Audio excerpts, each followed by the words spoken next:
नमस्कार। न्यूज 24 उत्तर प्रदेश उत्तराखंड में आपका स्वागत है। आपके साथ मैं हूं मानस श्रीवास्तव।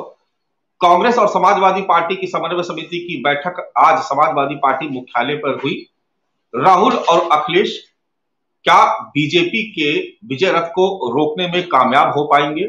आज इसी मुद्दे पर हम चर्चा करने जा रहे हैं। समन्वय समिति की बैठक में न केवल अखिलेश यादव और अजय राय बल्कि तमाम दूसरे दिग्गज नेता भी शामिल हुए और रणनीति तय की गई कि भारतीय जनता पार्टी के विजय रथ को उत्तर प्रदेश में कैसे रोका जाए। 2014 के बाद से लगातार अपराजय स्थिति में खड़ी भारतीय जनता पार्टी के रास्ते को रोकना इतना आसान भी नहीं है। लिहाजा इंडिया गठबंधन के ये दो प्रमुख दल यानी कांग्रेस पार्टी और समाजवादी पार्टी दोनों ही मिल करके मंथन कर रहे हैं कि आखिर कौन से वो उम्मीदवार हो सकते हैं और कौन सी वो रणनीति हो सकती है जिसके सहारे भारतीय जनता पार्टी के विजय रथ को उत्तर प्रदेश में रोक दिया जाए, या यूं कहा जाए कि उसको कंट्रोल किया जाए, काबू में किया जाए। क्योंकि अभी तक की जो स्थिति रही है वो ऐसी रही है जहां पर विपक्ष के पास बहुत कुछ हासिल करने के लिए बचा नहीं है। ऐसे में अखिलेश यादव और अजय राय ने मिलकर के आज न केवल तमाम सीटों पर चुनावी रणनीति को लेकर के मंथन किया बल्कि उम्मीदवारों के नामों पर भी चर्चा हुई। हो सकता है कि कुछ उम्मीदवार जो घोषित किए गए उसमें भी तब्दीली की जाए और खास तौर से फोकस अमेठी और रायबरेली को लेकर भी रहा, जिस पर कांग्रेस ने अपनी स्थिति स्पष्ट की कि उत्तर प्रदेश कांग्रेस कमेटी की तरफ से यह प्रस्ताव भेजा गया है कि अमेठी और रायबरेली इन दोनों ही सीट से गांधी परिवार का ही कोई सदस्य चुनाव मैदान में उतरे। तो आखिर इस समन्वय समिति की बैठक से क्या निकला और क्या वास्तव में इंडिया गठबंधन जिसके दो प्रमुख सदस्य हैं, एक समाजवादी पार्टी और दूसरी कांग्रेस, क्या यह दोनों ही मिलकर के भारतीय जनता पार्टी की चुनावी रणनीति से मुकाबला कर पाएंगे? क्योंकि हालात बदले हुए। एक मंत्रिमंडल विस्तार के बाद सुहेल देव भारतीय समाज पार्टी भी साथ में है, अपना दल भी साथ में है, निषाद पार्टी भी साथ में, और अब तो जयंत चौधरी भी यानी पश्चिमी उत्तर प्रदेश में भी समीकरणों को दुरुस्त करने के लिए उनसे भी हाथ मिला लिया गया। तो ऐसे में क्या परिणाम हो सकते हैं, आज इसी विषय पर चर्चा कर रहे हैं। तमाम खास मेहमान हमारे साथ इस वक्त इस चर्चा में शामिल हो रहे हैं। भारतीय जनता पार्टी से कृष्ण मोहन पांडे जो इस चर्चा में हमारे साथ शिरकत कर रहे हैं। पांडे जी, बहुत स्वागत है आपका। इसके अलावा हमारे साथ तंजील अहमद साहब, उत्तर प्रदेश कांग्रेस पार्टी के प्रवक्ता, वो भी इस चर्चा में हमारे साथ शामिल हो रहे हैं। जितेंद्र वर्मा समाजवादी पार्टी की तरफ से इस चर्चा में शिरकत कर रहे हैं। आप बहुत शुक्रिया इस चर्चा में शामिल होने के लिए। लेकिन आज शुरुआत करते हैं हम जितेंद्र वर्मा जीतू जी से। जितेंद्र वर्मा जी, अखिलेश यादव और अजय राय दोनों आज काफी देर तक बैठे। कल अविनाश पांडे से भी मुलाकात, किस तरीके की रणनीति पर चर्चा हो रही है, आखिर कैसे रोकेंगे बीजेपी का रास्ता, जबकि आप देख रहे हैं कि आपके जो सहयोगी दल है वो एक एक करके आपसे किनारा करते चले गए और इस बीच बीजेपी का कुटुंबा लगातार बढ़ रहा है। ऐसे में किस तरीके की रणनीति के साथ आप चुनावी मैदान में उतरने जा रहे हैं, जितेंद्र वर्मा?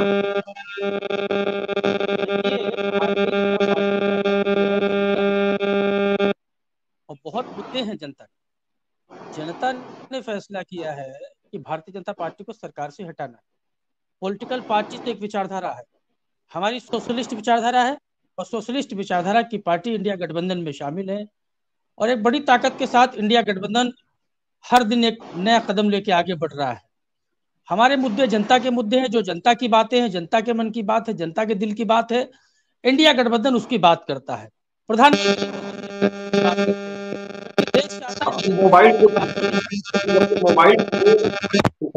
जिसकी भी मोबाइल से हमिंग आ रही है,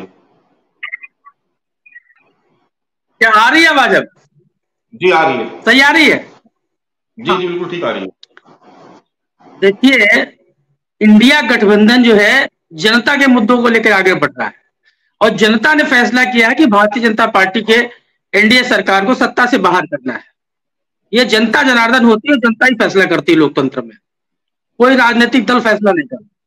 लेकिन हाँ, इंडिया गठबंधन जिन मुद्दों को लेकर आगे बढ़ रहा है वो जनता के मुद्दे हैं। जनता चाहती है कि उसके मन की बात होनी चाहिए, जनता चाहती है उनके हित का काम होना चाहिए, उनके विकास कामों पर चर्चा होनी चाहिए और विकास काम दिखाई पड़ने चाहिए।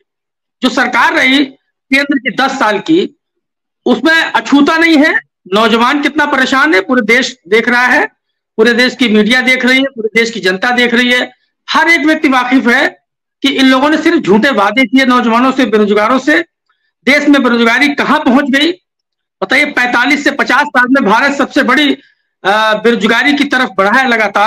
लगातार देश में रोज हर घर में आपको बेरोजगार मिल जाएगा तो परेशानियां हैं देश के सामने। इसलिए बेरोजगारों ने, गरीबों ने, नौजवानों ने मिलकर ठाना है कि देश की सत्ता से भारतीय जनता पार्टी को हटाना है।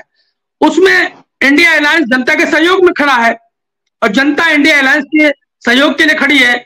जनता तो इंतजार ही कर रही है कब वोटिंग हो जाए और कब भारतीय जनता पार्टी की सत्ता को यहां से उखाड़ फेंके, पूरे देश से प्रधानमंत्री मोदी की सरकार को उखाड़ फेंका जाए। किन मुद्दों पर ये सफल हुए ये बता नहीं सकते, ये कोई एक ऐसा मुद्दा नहीं बता सकते।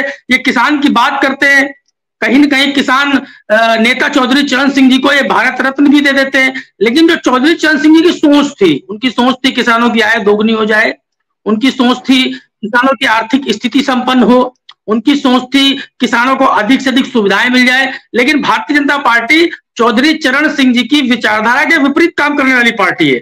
आप बताइए, इन लोगों ने किसानों के रास्ते में कीले बिछाए, किसानों पर लाठी भी चलवाई, एक किसान की तो गोली मार के हत्या भी करवा दी, 700 किसान शहीद हुए। बताइए, मोदी जी की जिद के आगे इन्होंने देश के किसानों की नहीं सुनी। ये भाजपा के लोगों से, आरएसएस के लोगों से प्रधानमंत्री जी कहलवाते हैं खालिस्तानी है, आतंकवादी है, ये है वो है। जब पूरे देश का किसान यूनाइट हो गया और 700 किसानों की मृत्यु हो गई, तब इनके कान पे जू रहेंगी जब सतपाल मलिक जी ने इनसे कहा कि ये किसान है मोदी जी, ये नहीं जाएंगे, आपको भेज देंगे। जब प्रधानमंत्री जी का लगा मेरी ही पार्टी का एक सीनियर लीडर गवर्नर होकर मुझे सुझाव दे रहे हैं कि किसान है, तब मोदी जी को लगा किसान है, उन्होंने कृषि कानून वापस लिए। देर हो चुकी थी सर, 700 किसानों की जान चली गई थी तब। और आज भी उन किसानों पर मुकदमे दर्ज है, आज भी वो एमएसपी मांग रहे हैं, आज भी वो चाहते हैं। उस वक्त चुनाव के नतीजे क्या आए थे ये आपको पता, इस पे कहने की जरूरत नहीं। चलिए चर्चा को आगे बढ़ाते हैं। आज बैठक के बाद एक मिनट देखिए, नतीजे अच्छे आए तो इसका मतलब ये नहीं है कि सरकार बहुत अच्छा काम कर रही है। नतीजे कई बार जोड़ तोड़ की राजनीति से और बेईमानी से भी लाए जाते हैं सर। चंडीगढ़ में देखा ना सर, कैसे जबरदस्ती ने चुनाव जीत लिया। चंडीगढ़ में देखा ना, सुप्रीम कोर्ट वोट दे रही है, बीजेपी को पसंद कर रही है, तो इसमें हम और आप क्या करेंगे सर? नहीं सर, देखिए ना, बेईमानी कैसी की थी चंडीगढ़ में, पूरी दुनिया ने देखा। चर्चा को आगे बढ़ाते हैं। दुनिया ने देखा ना, सुप्रीम कोर्ट को सर फैसला बदलना पड़ा। सुप्रीम कोर्ट जीतू जी सुन लीजिए, चर्चा को आगे बढ़ाएं। इससे पहले ये तो सुन लीजिए कि आपके पार्टी के मुखिया अखिलेश यादव क्या कह रहे हैं और कांग्रेस पार्टी के चीफ अजय राय क्या कह रहे हैं। जी देखिए, सभी लोग एक साथ मिलकर चल रहे हैं। सबसे पहले समाजवादी पार्टी ने अपनी सीटें घोषित की। सबसे पहले समाजवादी पार्टी ने अपना प्रचार शुरू कर दिया और आप देखना, सबसे पहले जीत का भी जो संदेश आएगा वो समाजवादी पार्टी और गठबंधन का होगा। ये जो नारा देते हैं सबका साथ सबका विकास, ये सबसे ज्यादा झूठ है। सबका साथ कहाँ दिखाई दे रहा है? सबका साथ कहाँ दिखाई दे रहा है? सबका विकास कहाँ दिखाई दे रहा है? सबका विश्वास कहाँ है? इससे ज्यादा झूठा नारा और क्या हो सकता है? इसीलिए ये चुनाव संविधान बचाने का है, बाबा साहब भीमराव अम्बेडकर जी का संविधान दिया उसको बचाने का है, लोकतंत्र बचाने का है। हम सब लोग मिलकर, ये मैं विश्वास दिलाता हूँ आदरणीय अध्यक्ष जी को कि हम सब मिलकर पूरी ताकत के साथ इंडिया गठबंधन को जिताएंगे। इसके लिए दिन रात हमको मेहनत करनी पड़ेगी, हम दिन रात मेहनत करेंगे। और जिन साथियों ने भी कुछ बात बोली, आप चिंता न करिए, आप जितनी ताकत से हमारे साथ खड़े रहेंगे, हम उससे पीछे नहीं रहेंगे। आपको तो तमजीद अहमद साहब, सुना आपने अजय राय को भी और अखिलेश यादव को भी। इस गठजोड़ के सहारे आपको लगता है कि भारतीय जनता पार्टी का रथ आप दोनों मिलकर रोक पाएंगे? क्योंकि बीजेपी तो कहती है कि दो लड़कों की जोड़ी पहले भी मैदान में उतर चुकी है, तब कुछ नहीं हुआ तो अब क्या होगा? देखिए मानस जी, तब से लेके अब तक बहुत पानी बह चुका है और अब भारतीय जनता पार्टी के पास वो शायद फेस नहीं रह गया, वो चेहरा नहीं रह गया, वो नैतिकता भी नहीं रह गई है कि वो जाके बात कर पाएंगे जनता के बीच में। 2014 के अगर चुनाव में देखेंगे तो इनके पास बहुत सारे खोखले नारे थे, खोखले वादे थे, लेकिन 10 साल हो गए मानस जी उन बातों को। अब जनता इन सब चीजों को सुनना नहीं चाह रही कि भारतीय जनता पार्टी किसी का माहौल उड़ाओ। भारतीय जनता पार्टी की बात बोलने के लिए कुछ रह भी नहीं गया है।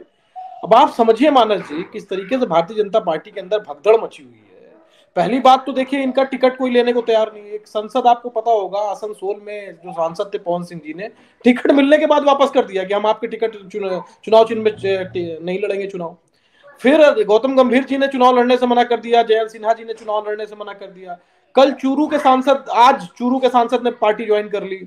आपने देखा होगा कि हमारे हरियाणा के एक सांसद भारतीय जनता पार्टी की, उन्होंने पार्टी ज्वाइन कर ली। तो बहुत भगदड़ का माहौल है भारतीय जनता पार्टी के सामने। निश्चित रूप से उसका प्रतिबिंब आपको उत्तर प्रदेश में भी देखने को मिलेगा। और आप अगर तैयारी देख रहे हो मानव जी, भारतीय जनता पार्टी अभी भी इस स्थिति में नहीं कि वो चुनाव प्रचार के लिए उतर पाए, अभी भी इस स्थिति में नहीं कि किसको टिकट दिया जाए किसको ना दिया जाए। तो मानव जी, जो एक अविश्वास की जो खाई है ना, बहुत गहरी हो गई इस समय भारतीय जनता पार्टी के अंदर। सांसदों को विश्वास नहीं कि उनको टिकट मिलेगा कि नहीं मिलेगा, क्योंकि मोदी सरकार इस वक्त क्या सोच रही है कि जो भी विफलता है उसको सांसदों के सर फोड़ दिया जाए। वो दिखलाना चाह रहे हैं जनता के बीच में कि सांसदों की वजह से हम काम नहीं कर पाए, अपने खुद के सांसदों की वजह से काम नहीं कर पाए। तो आप 51 घोषित किए तंजीद साहब, आप तो अभी तक एक भी नहीं घोषित कर पाए। नहीं, ऐसा नहीं है मानस जी। आप देखेंगे कि इंडिया गठबंधन के बहुत सारे उम्मीदवार घोषित किए जा चुके हैं। आप समाजवादी पार्टी और कांग्रेस वाले की लिस्ट आई थी, लेकिन उत्तर प्रदेश के लोग अहमद साहब उत्तर प्रदेश के बात कर रहे हैं। मानस जी, समाजवादी पार्टी को और कांग्रेस को आप अलग रख के मत देखिए। जो भी 80 सीटों पे कैंडिडेट घोषित किए जा रहे हैं वो इंडिया घटक दल के कैंडिडेट है, तो उसको आप अलग करके मत देखिए। कुछ 17 सीटें हमारे पास है, उसके बहुत जल्द आपके सामने प्रत्याशी आ जाएंगे। और ऐसा नहीं सिर्फ उत्तर प्रदेश में नहीं घोषित किए गए, मध्य प्रदेश में भी अभी हमने घोषित नहीं किया है, हमने राजस्थान में भी नहीं घोषित किया, कई सारे स्टेट में भी घोषित नहीं किए गए।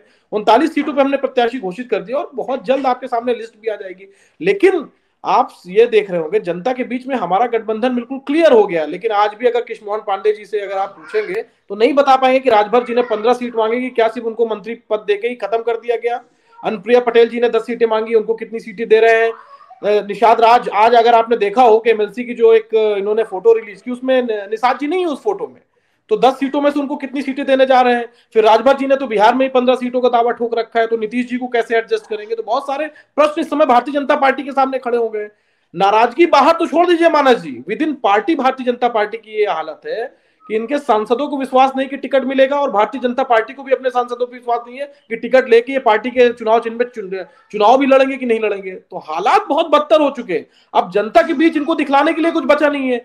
झूठ फरेब जो भी करना था पिछले 10 साल से इन्होंने कर लिया है। अब जनता के बीच में इनकी स्थिति बहुत विकट हो रखी है।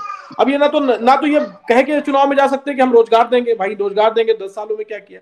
ना तो ये जाके कह सकते हैं कि हम 15-15 लाख देंगे, ना तो ये कह सकते हैं कि हम एमएसपी दे देंगे, ना तो ये कह सकते हैं कि 1 रैंक 1 पेंशन दे देंगे। तो सारे बुनियादी मुद्दे जितने थे, हमारी तो छोड़ दीजिए, मांग छोड़ दीजिए कि मांग क्या थी, जो इनके वादे थे उस पे जनता इनसे सुनना चाह रही। तो उन सब बातों को छोड़ के ये कहीं इधर भागते हैं, कहीं उधर भागते हैं, कभी यहाँ पांडे जी को पास करते हैं। तमजीद साहब, आपके सवाल का जवाब ले लेते। पांडे जी, देखिए 2 बातें कही तमजीद भाई ने। एक तो आप नैतिकता खो चुके हैं, दूसरा जो इनकी मांग थी उससे मतलब नहीं, जो वादे आपने किए थे वही पूरे नहीं हुए। तो 10 साल बाद क्या कह के जनता के बीच जाएंगे?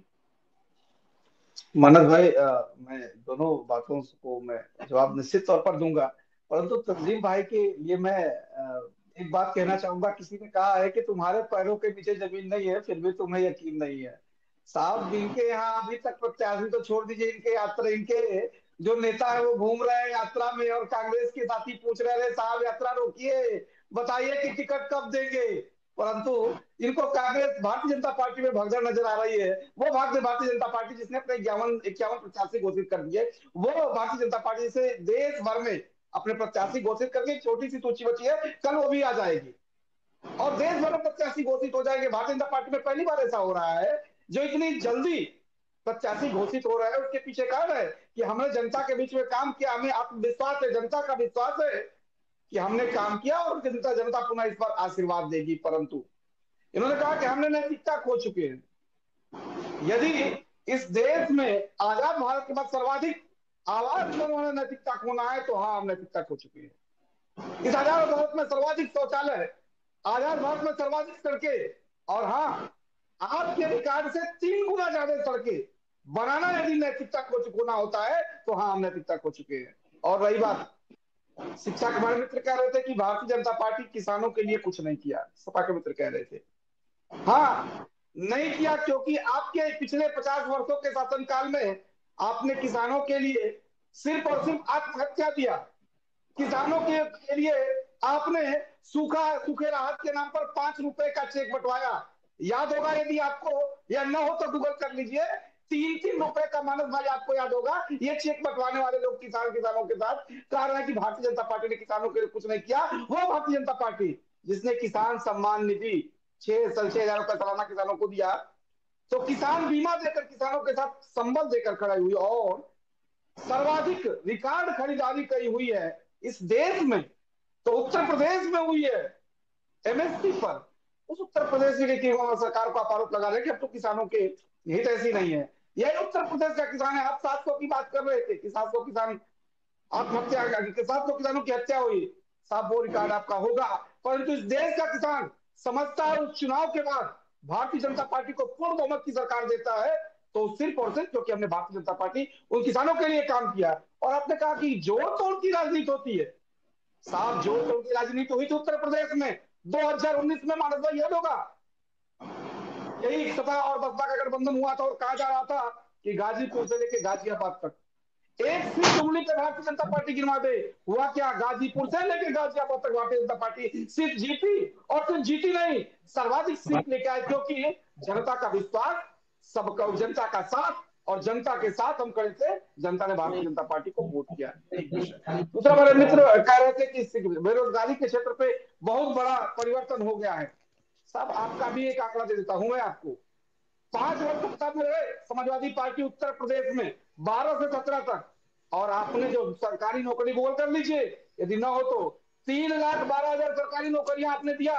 भारतीय जनता पार्टी ने 9,13,000 सरकारी नौकरियां दिया है। और यदि रोजगार की बात की, सिर्फ रोजगार सरकारी नौकरी है, तो मैं कहता हूं देश का अंबानी बेरोजगार है, क्योंकि वो सरकारी नौकरी नहीं करता। रोजगार की बात कर ले तो लगभग 90 लाख से ऊपर सरकारी नौकरियां भारतीय जनता, रोजगार के क्षेत्र में भारतीय जनता पार्टी ने दिया है।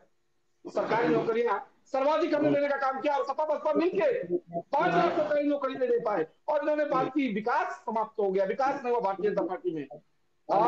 मानस भाई, मैं इनको याद दिलाना चाहूंगा अपने समाजवादी मित्र को, शायद अगर पढ़ लें, ये अपना इनका डाटा है, ये 5 साल में ये 8,913 किलोमीटर सड़कें बनवाए हैं। भारतीय जनता पार्टी का डाटा उठाकर देख लीजिएगा साहब, आपसे 2.5 गुना है।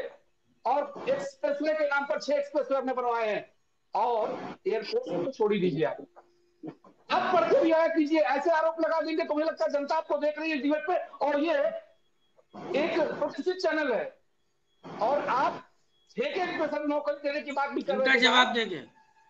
इस उत्तर प्रदेश में ठेका प्रथा की सरकारी नौकरी से, ठेका प्रथा की नौकरी शुरू करने वाली बसपा नहीं है, कांग्रेस नहीं है, भाजपा नहीं है, वो आप उसके जनक है, और अखिलेश जी उसके जनक है। उत्तर प्रदेश में ठेके पर नौकरी देने वाले आपने प्रारंभ किया था, भारतीय जनता पार्टी ने उसको अधिकतम सरकारी नौकरी में बदला। उत्तर प्रदेश के चौमुखी विकास को, देश के चौमुखी विकास को हम जनता के बीच में लेकर जाएंगे, और हमने 10 वर्ष में जो किया उसका श्वेत पत्र जारी किया, और उस श्वेत पत्र के तहत जनता के बीच में अपना रिपोर्ट कार्ड लेके गए। विकसित भारत संकल्प यात्रा के तहत हम जन जन तक गए और कहे कि 10 वर्षों में हमने ये किया, यदि गलत किया है तो वोट हमें मत दीजिएगा, लेकिन यदि हमने किया है 2024 में सशक्त नेतृत्व के साथ देश के यशस्वी प्रधानमंत्री जी को और उत्तर प्रदेश के मुख्यमंत्री जी के बेहतर शासनकाल को पुनः एक बार दोहराइए, और मैं विश्वास दिलाता हूं कि 2024 में मानस भाई पुनः एक बार भारतीय जनता पार्टी अपने कर्मों से, अपने किए गए कृत्यों से, किए गए विकासात्मक कार्यों से पुनः सशक्त सरकार के साथ लौट रहे हैं। चलिए जीतू भाई, अभी आप आते हैं आपके पास, क्योंकि मनीष अग्रवाल जी काफी देर से वेट कर रहे हैं, उनके पास जाना बेहद जरूरी है। नहीं, आप तो जवाब लेंगे, बिल्कुल आप निश्चित रहिए, आपके पास अभी आ रहा हूं दूसरे राउंड में। पहले राउंड में मैं सभी के पास जाता हूं, तो मनीष अग्रवाल जी की बारी है। मनीष अग्रवाल जी, आपने दोनों ही पक्षों को सुना, भारतीय जनता पार्टी को भी सुना और इंडिया गठबंधन के पक्ष को भी सुना।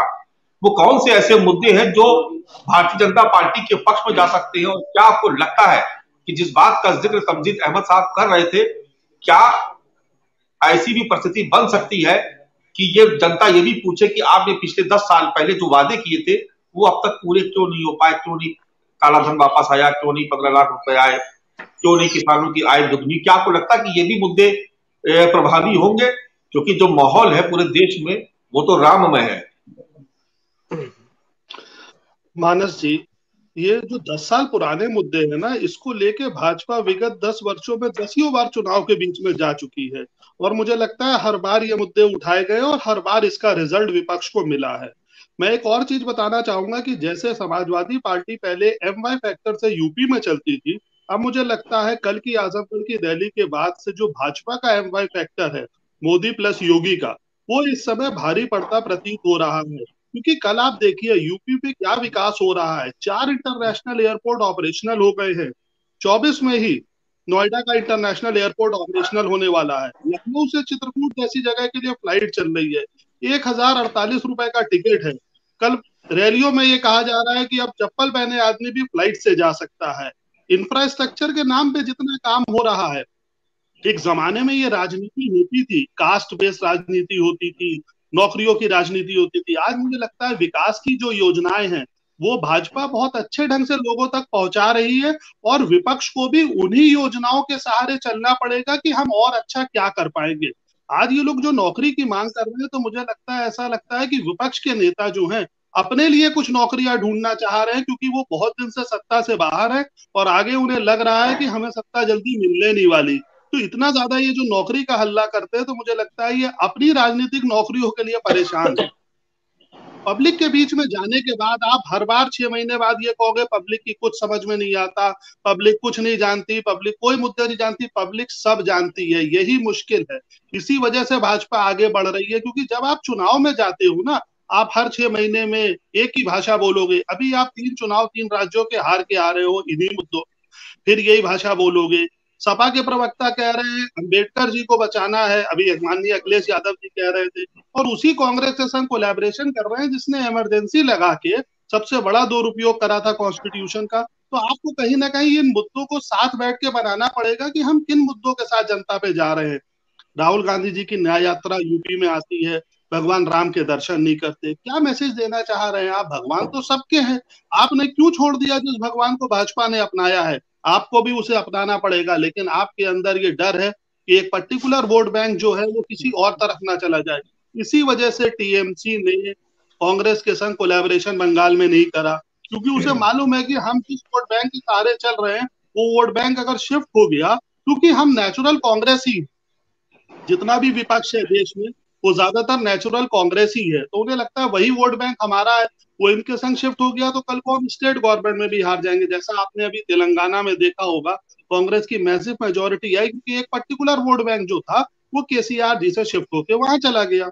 ऐसे ही प्रयास पूरे देश में किए जा रहे हैं, लेकिन आज ऐसा लग रहा है कि भाजपा की नीतियां जो मुसलमानों तक पहुंच रही है, पसमानदा मुसलमानों तक विशेष तौर से जो सुविधाएं पहुंच रही है, जो 3 तलाक है, जो औरतों को और आगे बढ़ावा मिल रहा है।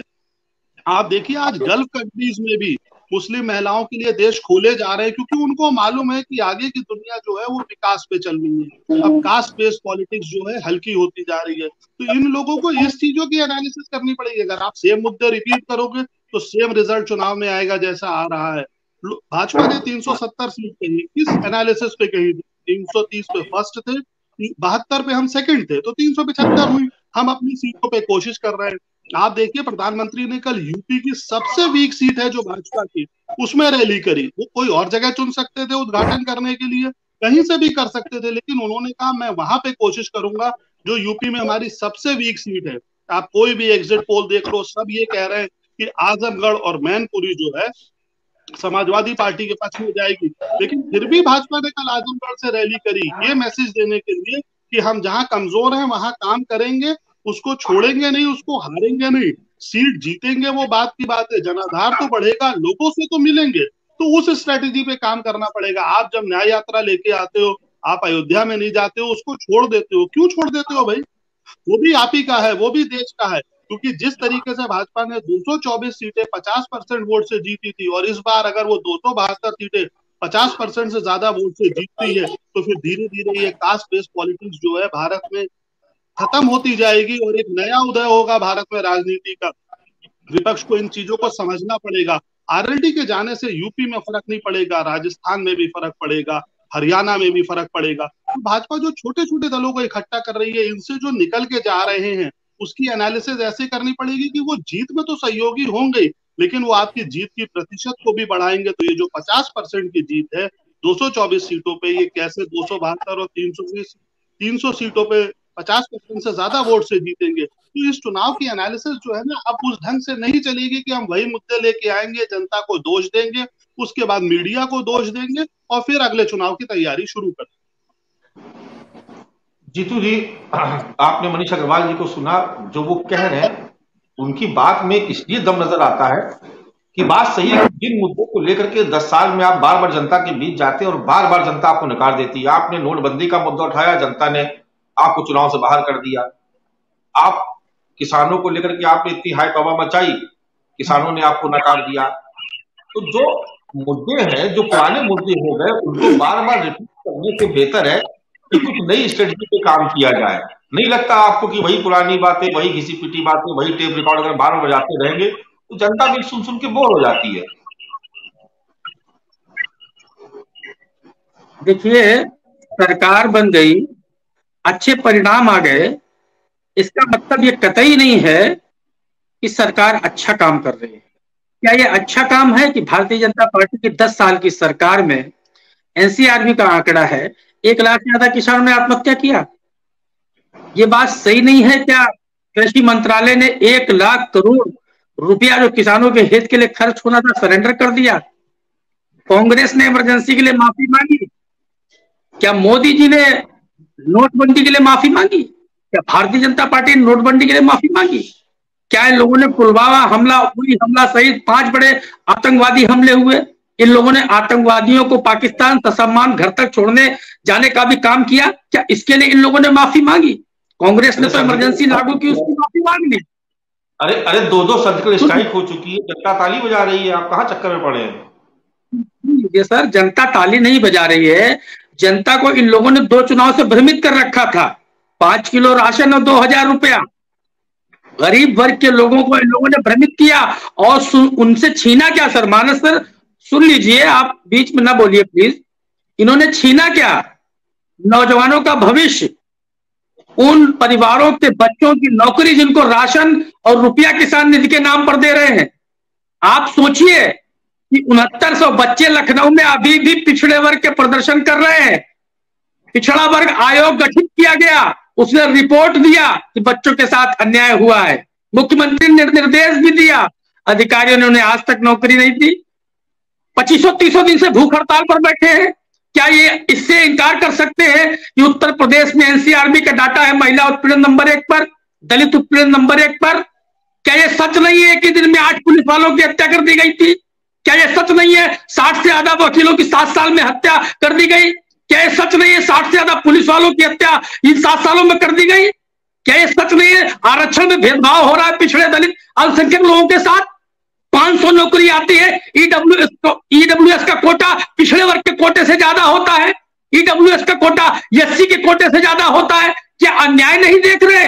नौजवान अन्याय देख रहे हैं। इसी का वजह था कि आजाद भारत में जब से समाजवादी पार्टी चुनाव लड़ रही है, 2 करोड़ से ज्यादा वोट समाजवादी पार्टी को कभी नहीं मिले थे, लेकिन 2022 के चुनाव में 3 करोड़ 42 लाख वोट समाजवादी पार्टी के गठबंधन को मिले।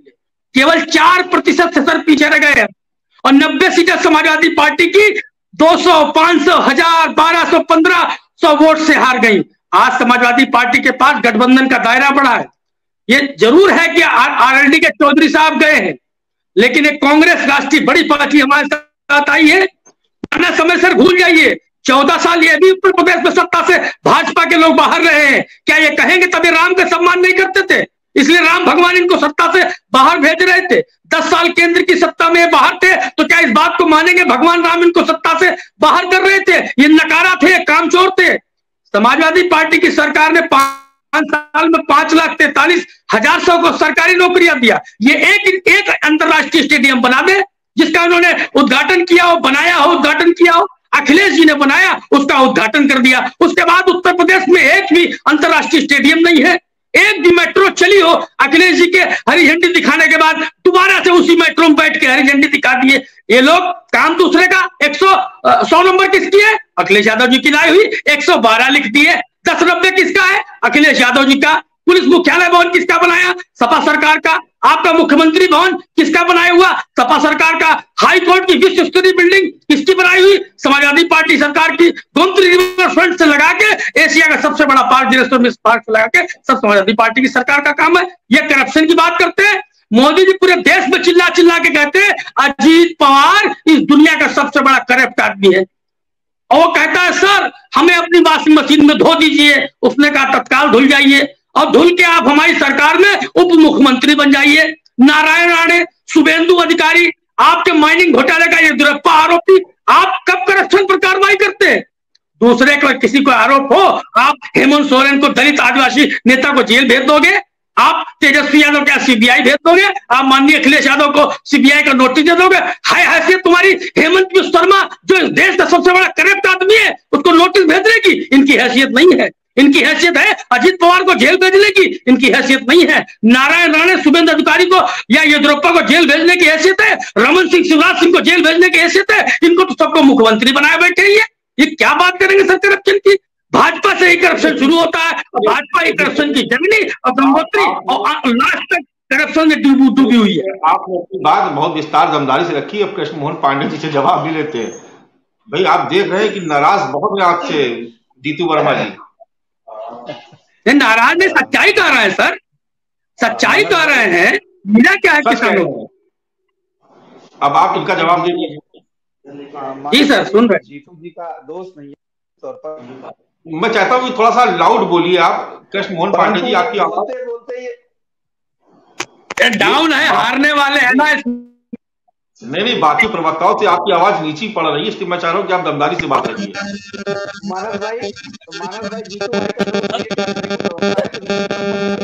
भाई ये आवाज बीच बीच में आ रही है, किसी का फोन डिस्टर्ब कर रहा है जी।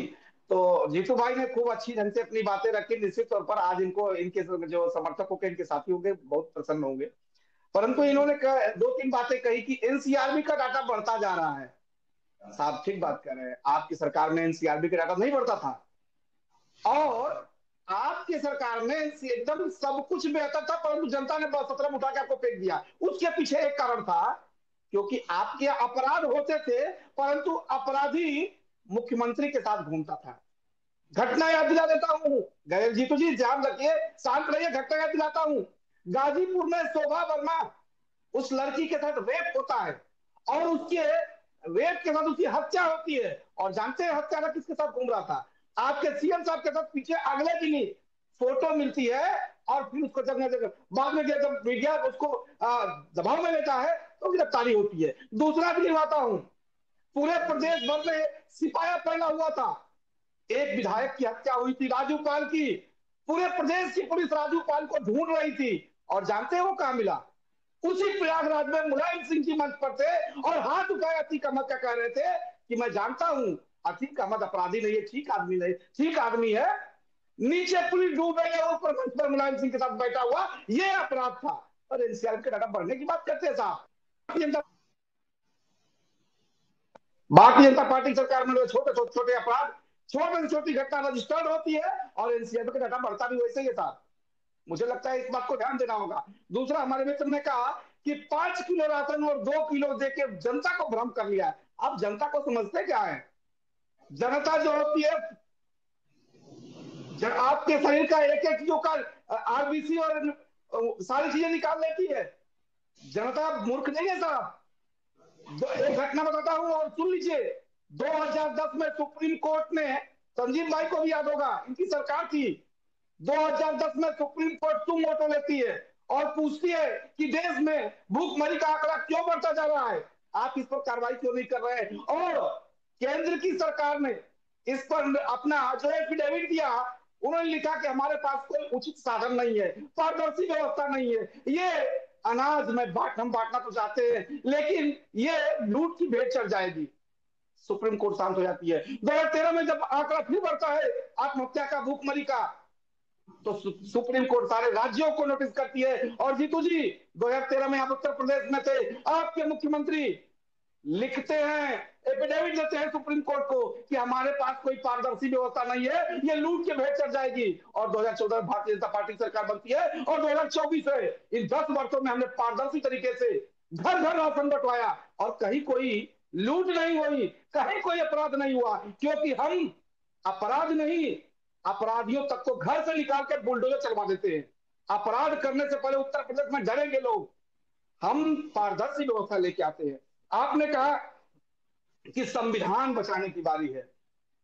आप जिनके साथ घूम रहे हैं साहब, न्याय यात्रा निकाल रहे हैं ना, इस देश में इमरजेंसी लगाकर बाबा साहब भीमराव अंबेडकर की बात कर रहे थे। बाबा साहब भीमराव अंबेडकर ने लिखा है कि पूरे पूरे संविधान में समय अनुसार संसद चाहे तो परिवर्तन हो सकता है, लेकिन एक जगह नहीं, वो है प्रस्तावना। परंतु इस देश में संविधान के प्रस्तावना में इमरजेंसी लगाकर परिवर्तन किया गया। साहब अब उनकी बात कर रहे हैं।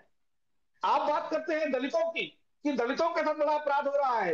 एक किताब जगजीवन बाबू का नाम सुने होंगे और उनके सहयोगी रहे हैं, उन्होंने एक किताब लिखी है, मानो भाई, किताब का नाम है कि how can prime minister decide. उस किताब के पेज नंबर 61 के दूसरे पैरा में लिखते हैं कि एक चमार can never be prime minister of India because Congress नहीं चाहती है कि उन्होंने लिखा है पेज नंबर 61 के दूसरे पैरा पर, और उसके चौथे पैरा पर उन्होंने लिखा है कि हमें बाबू जगजीवन कभी प्रधानमंत्री न बने, इसके लिए कांग्रेस और उसके सारे लोगों ने पूरी बिसात बिछा रखी थी और उनको प्रधानमंत्री न बनने के लिए सारी व्यवस्था कर दी। आप दलितों की बात कर रहे हो और पिछड़ों की बात कर रहे थे आप। यही देश है जहां पे पिछड़ों के रिजर्वेशन के लिए भारतीय जनता पार्टी लड़ी। पिछड़ों के लिए 27% देने का काम किसी ने किया। सर्वाधिक पिछड़े मंत्री कोई है तो भारतीय जनता पार्टी की केंद्र में सरकार में है। सर्वाधिक मुख्यमंत्री कहीं है तो भारतीय जनता पार्टी की सरकार में। और हाँ, दलित और ओबीसी सर्वाधिक राज्यपालों को चुनाव किसने किया है तो भारतीय जनता पार्टी ने किया है। एक जाति विशेष की पार्टी, एक जाति विशेष के लोगों को, एक परिवार विशेष के लोगों को मंत्री, विधायक, सांसद, इवन आपके घर का नौकरी जो रसोइया भी है उसको प्रमुख बनाने वाले लोग आज जब समानता की बात करते हैं, आप सोशलिज्म की बात करते हैं, तो जनता आपको देखती है और आपके पीछे के कृत्यों को देखकर हंसती है और कहती है 24 में बहुत दूरी नहीं है, वो सारी मजबूरी आपके सामने हो जाएगी, क्योंकि 24 में देश के सभी प्रधानमंत्री एक पिछड़ा का बेटा, एक गरीब का बेटा, एक चाय बेचने वाला पूरा तीसरी बार इस देश का जो सबसे प्रधानमंत्री बनेगा। और हाँ, निश्चिंत रहिए, इस देश का पिछड़ा, दलित, आदिवासी, अल्पसंख्यक, अगड़ा सबने मिलकर सबका साथ प्रयास से प्रधानमंत्री जी तीसरी बार इस देश के प्रधानमंत्री बनेंगे। चलिए पांडे, मैं तंजीद अहमद साहब के पास चलूंगा। तंजीद साहब, देखिए कुछ बातें जो है वो कृष्ण मोहन पांडे जी भी रखी है, देखिए, और कुछ बातें बड़ी शर्माल भी रखी। भारतीय जनता पार्टी के पास बताने के लिए बहुत कुछ है। अगर आपके पास बताने के लिए कि उन्होंने क्या नहीं किया, तो उनके पास एक लंबी फहरिस्त, एक रिपोर्ट कार्ड है कि वो जनता को बता रहे हैं कि हमने क्या क्या किया है। और दूसरी बात यह कि जिस तरीके से भारतीय जनता पार्टी के रणनीतिकार एक एक सीट पर अपनी रणनीति तैयार करके पूरी फोर्स को लगा रहे हैं, आपको लगता नहीं है कि अभी भी भारतीय जनता पार्टी और उसका उनके जो सहयोगी घटक दल है, चाहे हम बात करें निषाद पार्टी की या अपना दल की, अब तो राष्ट्रीय लोकदल भी साथ में है, ये या सुभाषपा, ये तमाम ऐसे दल हैं जिनके सहारे एक बहुत मजबूती से मिशन 80 के लक्ष्य की तरफ लगातार संजीदगी से आगे बढ़ रही है। और जो डाटा अभी तक जो तमाम सर्वे आ रहे हैं वो ये कहते हैं कि भारतीय जनता पार्टी उत्तर प्रदेश में पिछली बार से भी ज्यादा मजबूत स्थिति में पहुंचने जा रही है, यानी 2019 से ज्यादा मजबूत स्थिति हो सकती है। तो ऐसे में काउंटर करने के लिए अगर आपके पास सिर्फ वही पुराने मुद्दे, कोई नई रणनीति नहीं है, तो मुकाबला कैसे करेंगे आप? तमजीद भाई, डिवाइस को अनम्यूट कर दीजिए। मानस जी माफ कीजिएगा। देखिए मानस भाई, मुद्दे बहुत से हैं और सारे मुद्दे मुंह बाय खड़े हुए हैं। निश्चित रूप से जो मुद्दे उठाए जा रहे हैं, ऐसा तो नहीं कि वो उन मुद्दों का हल निकल आया हो। मानस जी, एक हरिशंकर परसाई ने एक बहुत अच्छा व्यंग कहा था कि जब लोकतंत्र में शर्म करने की बात गर्व करने की हो जाए तो समझिए लोकतंत्र बहुत अच्छा चल रहा है। तो यही भारतीय जनता पार्टी की हालत है। 80 करोड़ लोगों को ये राशन देके कह रहे हैं कि हम बहुत अच्छा काम कर रहे हैं देश के अंदर। ये किसानों के ऊपर लाठियां चला के, उनके लिए रास्ते जाम करके, उनके लिए कील ठोक के ये बता रहे हैं कि हम बहुत अच्छा काम कर रहे हैं किसानों के लिए। युवाओं पे लाठियां चला के, उनके ऊपर, निहत्थे युवाओं के ऊपर जो रोजगार मांगते हैं, जिनके लिए पेपर लीक हो जाता है, उनके ऊपर लाठियां बरसाते हैं, उनके ऊपर पुलिस की बूटें चलाई जा रही हैं। उसके बाद कह रहे हैं लोकतंत्र बहुत बढ़िया चल रहा है, बहुत अच्छा काम कर रहे हैं। देश की खिलाड़ी बेटियां, जिनके लिए बताते हैं कि प्रधानमंत्री मोदी जी कहते हैं कि बेटियों के लिए हमने ये किया वो किया, उन बेटियों के ऊपर दिल्ली पुलिस बूटों से रौंदती है इसी जंतर मंतर पे। और यही भारतीय जनता पार्टी वाले कह रहे हैं कि हम बेटियों के लिए और देश की महिलाओं के लिए बहुत काम कर रहे हैं।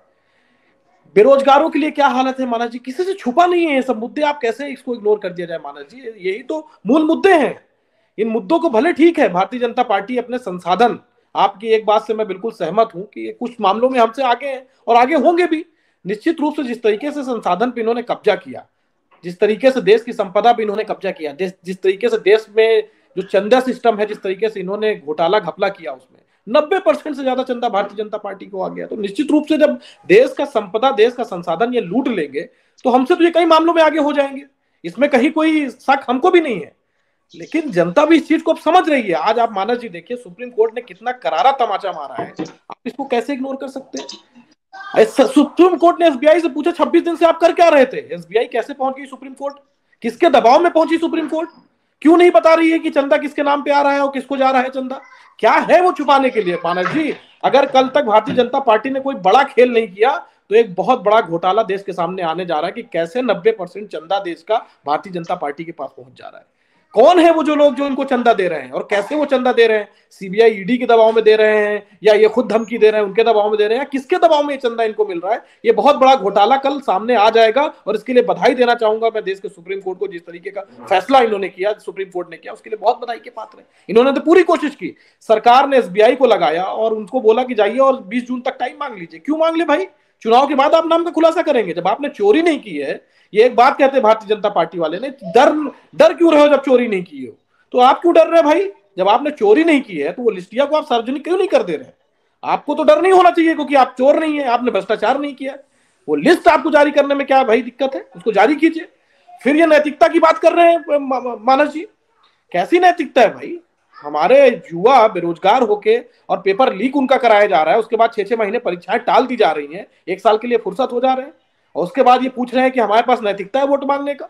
80 करोड़ लोगों को राशन पे जिंदा रखे हुए हैं। ये खुद इनका खुद का डाटा कह रहा है कि अगर हम 80 करोड़ लोगों को राशन न दे तो वो एक वक्त का खाना नहीं खा सकते।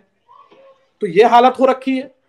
फिर किस तरीके से महिलाओं के साथ किस तरीके से शोषण हो रहा है, उसको कैसे आप इग्नोर कर सकते हैं? तो इतने सारे मुद्दे हैं मानस जी जो मुंह बाए खड़े हैं। फर्क इस बार ये होगा मानस जी कि इस बार जनता खुद भारतीय जनता पार्टी के खिलाफ चुनाव लड़ेगी और उसका जो नेतृत्व है इंडिया गठबंधन के दल करेंगे। शुरू में जब मैंने डिबेट शुरू हुई मानस जी, तो एक बात मैं और कह देता हूँ, क्योंकि मनीष भाई ने बहुत अच्छी बातें रखी इस डिबेट में, तो मुझे लग रहा है अन्याय हो जाएगा उनके वक्तव्य में अगर कुछ ना कहूं तो अन्याय हो जाएगा मनीष जी के साथ। जब शुरू में डिबेट शुरू हुई तो मुझे लगा कि आप इंडिया घटक दल के 2 साथियों को बुला लिए, कृष्ण मोहन जी के साथ अन्याय हो गया। लेकिन जब मैं मनीष भाई की बातें सुना तो मैंने कहा कि न्याय हुआ है, ऐसा नहीं है। उन्होंने कृष्ण मोहन जी को भी पछाड़ दिया और मुझे पूरा विश्वास है, अभी जो सोशल मीडिया के इन्फ्लुएंसर की मीटिंग बुलाई थी मोदी जी ने, मुझे ऐसा विश्वास है कि वो मनीष जी उसका हिस्सा रहे होंगे, क्योंकि जिस तरीके से ऊर्जान्वित महसूस कर रहे थे, इतना तो कृष्ण मोहन जी भी ऊर्जान्वित नहीं थे। तो मुझे अच्छा लगा कि कम से कम 2x2 की डिबेट हुई। मुझे इस चीज के लिए मुझे पर्सनली ये चीज अच्छी लगी कि डिबेट ऐसी नहीं होने पाई कि बाई डायरेक्शनल हो गई। ये अच्छा लगा मुझे। तो कृष्ण मोहन जी ने जिस तरीके से कसीदे पढ़े, तो मानस जी फर्क ये है मानस जी फर्क महसूस कीजिए। एक भाजपा का प्रवक्ता तो बोल रहा है, लेकिन हम पीछे कहां छूट जाते हैं? मनीष जी हमारे पक्ष में नहीं बोल सकते, हम यहाँ पीछे छूट जाते हैं। हमारे पास वो साधन संसाधन नहीं है जो हम मुहैया करा सके राजनीतिक विश्लेषकों को कि हमारे लिए ना बोले, लेकिन कम से कम बाई एंड लार्ज जिसके लिए उनको बैठाया जाता है वो बात कर रख सके। तो हम इस मामले में पीछे निश्चित रूप से मानस जी मैं आपको विश्वास दिला रहा हूं, देश का माहौल जो भारतीय जनता पार्टी बनाने की कोशिश कर रही है उस माहौल से बिल्कुल इतर है। आप देख लीजिए जिस तरीके से भारतीय जनता पार्टी में हताशा और निराशा है, जिस तरीके से लोग उनको छोड़ के जा रहे हैं, जिस तरीके से ये पॉलिटिकल चंदा जो आया है उसको नहीं बता रहे हैं, जिस तरीके से चुनाव आयुक्त ने इस्तीफा दे दिया। तो आप इस चीजों को नॉर्मल मत समझिए मानस जी कि चुनाव के ऐन पहर पे जो चुनाव आयुक्त इस्तीफा दे रहे हैं, क्या वजह है भाई? क्या दबाव डाल रहे हो? या तो आपका जनता के ऊपर से विश्वास उठ चुका है और उनके ऊपर दबाव डाल के कुछ खेल खेलना चाह रहे हो? क्या वजह है? अभी तक ये खुलासा ना तो सरकार ने किया कि क्यों उनको ऐन वक्त पे इस्तीफा देना पड़ गया। जब सब कुछ ठीक है, ये 400 सीटें जीत रहे हैं, तो क्यों डेमोक्रेसी में इस तरीके से जो डेमोक्रेसी के पिलर से उनके ऊपर इतना दबाव डालने की कोशिश क्यों की जा रही है? तो ये बहुत सवाल खड़े हैं मानस जी, जिनके जवाब हम लोग तो मांग ही रहे हैं। आप लोग भी इन पे दबाव डाल के मांगिए, क्योंकि ये बताने वालों में से नहीं है। ये सिर्फ और सिर्फ कोरी और चौथी बातें यहाँ से करके चले जाएंगे, लेकिन मुद्दों की बातें कुछ नहीं करेंगे। सिर्फ 1 मिनट बचा मेरे पास जी। तंजीम भाई बड़े ऊर्जावान व्यक्ति और बातों को ठीक ढंग से रखते हैं, परंतु क्या करेंगे, मजबूरी है इनकी। मैं हमारे तंजीम भाई ने 2-3 बातें कही। इन्होंने कहा इलेक्टोरल बॉन्ड को आप रिलीज क्यों नहीं कर रहे हैं? वो भारतीय जनता पार्टी का काम नहीं है मित्र, वो काम एसबीआई का है। एसबीआई अपने हिसाब से कर रही है। अब आप आरोप लगाएंगे कि एसबीआई पर हम दबाव बना रहे हैं। दूसरा, इन्होंने कहा 80 करोड़ को राशन दे रहे हैं। कौन मानेगा इस बात को? गरीबी बढ़ गई है, घट गई है साहब। 80 करोड़ रुपए राशन दे रहे हैं, परंतु हाँ अरे हमें मौका दीजिए मानस सर। 25 करोड़ गरीबी रेखा से बाहर है। इसकी मानस जी 10 सेकंड दीजिएगा, 10 सेकंड दीजिएगा। अभी कृष्ण मोहन जी की बात मैं यहाँ पे खुलासा कर दे रहा हूँ। अच्छा कृष्ण मोहन जी 10 सेकंड, आपसे रिक्वेस्ट है 10 सेकंड दे दीजिए। Krishna Mohan ji 10 second, 10 second Krishna Mohan ji. Media के लोग अब भारतीय जनता पार्टी, मनीष भाई हमारे जो है वो भारतीय जनता पार्टी के अध्यक्ष शक्ति है, तो वो भारतीय जनता पार्टी के। Krishna Mohan ji 10 second, 10 second Krishna Mohan ji 10 second, 10 second. अरे मोहन जी मौका दे। पांडे जी मेरा एक छोटा सवाल है कृष्ण मोहन जी, इनके अगेंस्ट फैसला दे तो मोदी की judiciary, lower court, high court दे तो मोदी की जुडिशरी, लेकिन सुप्रीम कोर्ट इनको बेल दे दे लोकतंत्र की जीत। कब ऐसे दोहरे जनरेशन लेके कब तक चलेंगे? नहीं, जुडिशरी पे तो कोई सवाल मानस जी 10 सेकंड का सवाल है, एक 10 सेकंड का सवाल है। अभी इनकी बात पकड़ा जाएगी। एसबीआई ने जो स्टैंड लिया सुप्रीम कोर्ट में, भारतीय जनता पार्टी उसके साथ है उसके खिलाफ है? बस इतना जवाब दे दीजिए आप। बिल्कुल, अपने संवैधानिक संस्थाओं के तहत वो कार्य कर रही है, अपना कार्य करे। भारतीय जनता पार्टी से भारतीय जनता पार्टी को क्या लेना? चलिए जीतू जी 30 सेकंड में बात खत्म करिए। बस 30 सेकंड दूंगा मैं आपको, 30 सेकंड में बात खत्म करिए। जी देखिए 50 लाख बच्चे फार्म भरते हैं भाजपा की 7 साल की सरकार में। अब 50 लाख बच्चों से फार्म शुल्क 500 रुपया वसूल के हजारों करोड़ रुपया इकट्ठा करके फिर नौकरी लीक हो जाती है, भर्ती लीक हो जाती है। पुरानी सरकारों में होता रहा है, तमाम परीक्षाएं सुनिए 50 लाख गुणे 5, 2.5 करोड़ लोग इनके खिलाफ हो गए लोकसभा चुनाव में। ये भाजपा की 80 सीटें से हारने जा रहे हैं। ये डाटा अच्छा अखिलेश जी बोले हैं, अच्छा सुनने में मुझे अच्छा लगता है। मनीष अग्रवाल एक मिनट में चाहता हूँ कि 1 मिनट में आप 10 सेकंड और बाकी सुप्रीम कोर्ट ने कहा है इलेक्टोरल बॉन्ड का पूरा हमें इतिहास दे दो, पूरा डेटा दे दो, फिर हम बताएंगे सीना कितने इंच का है। सुप्रीम कोर्ट और मनीष भाई तो हमारे भाजपा के तरफ शक्ति है, इनसे भी हमें लड़ना है। लेकिन आपका फोन डिस्टर्ब कर रहा है। मनीष अग्रवाल जी कंक्लूड कर दीजिए, 30 सेकंड में डिबेट कंक्लूड कर दीजिए। देखिए मानस जी, समाजवादी पार्टी और कांग्रेस पार्टी के प्रवक्ता जो भी कह रहे थे, मैं उनकी बातों का आदर करता हूं, मैं बीच में नहीं बोलता। लेकिन मैं कांग्रेस के प्रवक्ता से बस एक छोटा सा सवाल है कि सारे गठबंधन ठीक है, लेकिन आम आदमी पार्टी की उपज ही कांग्रेस के विरोध में हुई थी और आज ये उनके साथ है दिल्ली। इसके आगे क्या कहा जाए, कैसे चुनाव है, कैसा प्रबंधन है, जिस पार्टी का और पंजाब में उनके साथ कोलैबोरेशन में नहीं है, पंजाब में दे आर फाइटिंग म्यूचुअली। तो अब इसके आगे क्या कहा जाए, किस तरीके से चुनाव लड़े जा रहे हैं। और मुझे आज ऐसा प्रतीत होता है कि अगर भाजपा एसबीआई चला रही है तो इसका मतलब 14 से पहले कांग्रेस एसबीआई चलाती थी, जो माल्या जी वगैरह को लोन की फंडिंग करी जाती थी। स्टेट बैंक का कोई अपना अस्तित्व भी नहीं है, जो पार्टी सत्ता में होती है वो चलाती है। पहले इन्होंने फंडिंग कराई, आज भाजपा इलेक्टोरल बॉन्ड्स रोक रही है, अगर इनका कहना सत्य है तो।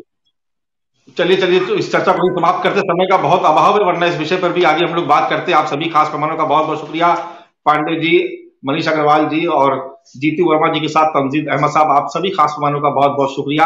कल फिर किसी नए विषय के साथ आप सभी के सामने फिर से हाजिर होंगे, तब तक के लिए इजाजत दीजिए, नमस्कार।